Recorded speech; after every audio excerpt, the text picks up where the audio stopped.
My brothers and my sisters, this message is for Nnamdi Kanu and other brothers and sisters who wish to be addressed as Biafrans. I want to start by acknowledging that I appreciate your concerns as it regards marginalization of the Easterners after the Civil War. I want to equally appreciate the fact that there is issues of resource control, the issue of representation in the federal government, and of course, other issues such as the creation of states. It's only in the eastern Nigeria that we have 5 states of all the regions. I appreciate all these issues.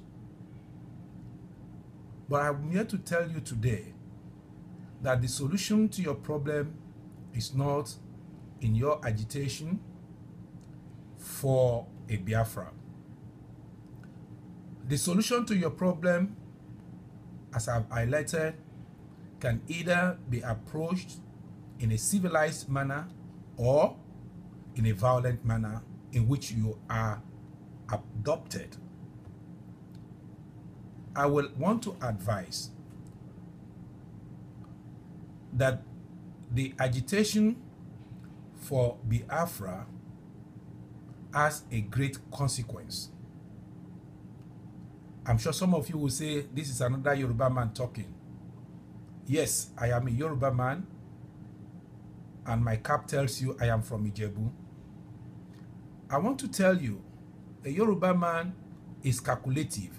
We know what your problems are. We know that there are so many issues that are of concern to you, but we will not approach it the way you are approaching it.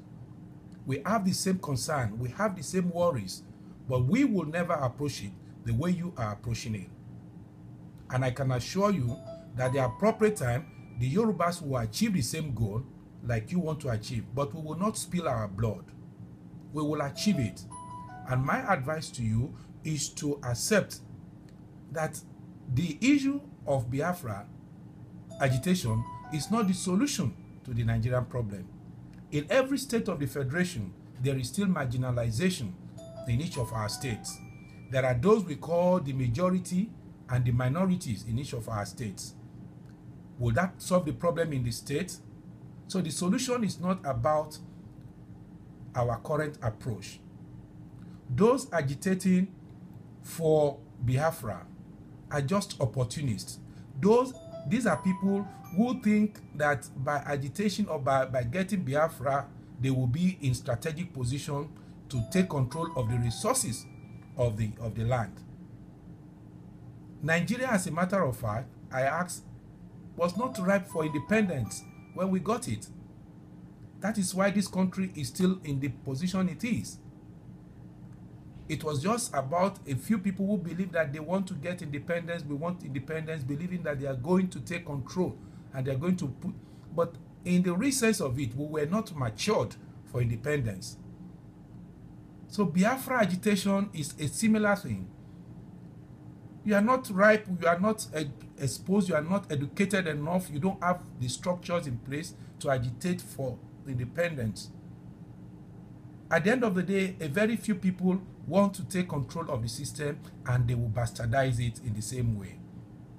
I believe, and I want to implore you, that I appreciate the spirit in which you all have come out to say you are demonstrating. It's good.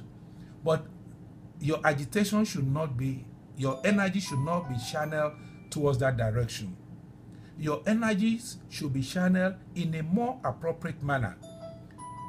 I'm therefore calling on Nnamdi Kanu and others to direct their resources to ensure justice, equity, and progress of all Nigerians. If that movement that is on in the eastern Nigeria today is replicated all over Nigeria, the government of this country will be forced to put the right peg in the right hole, to do what is necessary.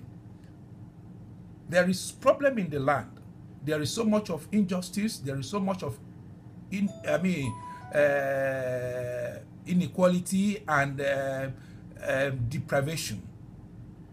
But the solution is not in our struggle as Biafra. The solution is for us to come together and find a lasting solution, an intelligent and civilized solution. I was a child when the Civil War was on in 1966 to 70, and I know what I went through, how I slept in the roof of the house for weeks and for months, in spite of the fact that the territory that I was controlled by the federal government. I knew what it was to go to the market, for my parents to go to the market and get us food to eat. We were still on the side of the federal government at that time. It was not an easy joke. And so those of us calling for war, those of us beating the drum of war, we probably have not seen what war is. Otherwise, we will not. I want to appeal to you.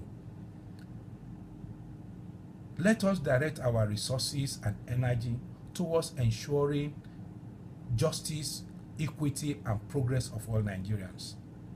God bless you, and God bless the Federal Republic of Nigeria. Amen.